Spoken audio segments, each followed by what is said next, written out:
The library was silent, too silent. I was the only one left, surrounded by towers of dusty shelves. My pen scratched across the page. One more note, I told myself, just one more page. The clock above ticked to midnight.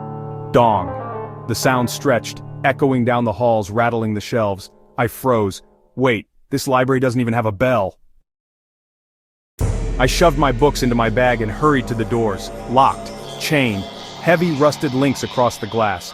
I hadn't heard a single sound of them being locked.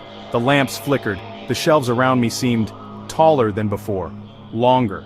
The room looked endless, as if the library had been growing behind my back. Then I heard it, paper rustling, like dozens of pages turning by themselves. I followed the sound. A book slid from the shelf and hit the floor. The pages flipped open on their own. The title, The Day You Died. Another fell, The Stranger in the Dark. Another, The Mistake You'll Make Next. I picked one up. My stomach dropped. It was about me, my name, my clothes, what I was doing right now. And at the bottom of the page, new words formed, written in black ink as I watched. They turned the corner and froze. I looked up, slowly, my flashlight shaking. Something was moving in the shadows of the next aisle. Footsteps, above me. I tilted my light upward and nearly dropped my phone. The ceiling had stretched higher, spiraling into blackness. A staircase coiled up to a second floor that had never existed. There's no second floor. But the footsteps kept coming. Heavy, slow.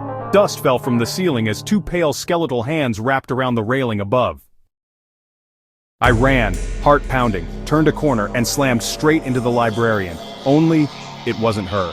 Her face was smooth, too smooth, no eyes, no mouth, just pale skin with words bleeding through, shifting like ink on paper. Her voice was layered, distant, like dozens speaking through her. You stayed too long. She handed me a book, heavy, cold. My name was printed on the cover. I opened it. Every page was blank, except for one line. The last thing they ever read was this. I dropped it, bolting between aisles, but every turn led me back to the same desk, the same clock. The hands spun wildly. 1 o'clock, 2 o'clock, 3 o'clock. Time was racing forward, but I wasn't leaving. My phone buzzed. A notification. New book added. On the screen, a cover, my own face, title, The One Who Never Left. The lamps went out. Darkness swallowed the aisles. Only my phone glow remained. Then I saw them. Rows of figures between the shelves. Shadows, each holding a book, each one staring at me. One by one they opened their mouths, whispering in unison, "Read it."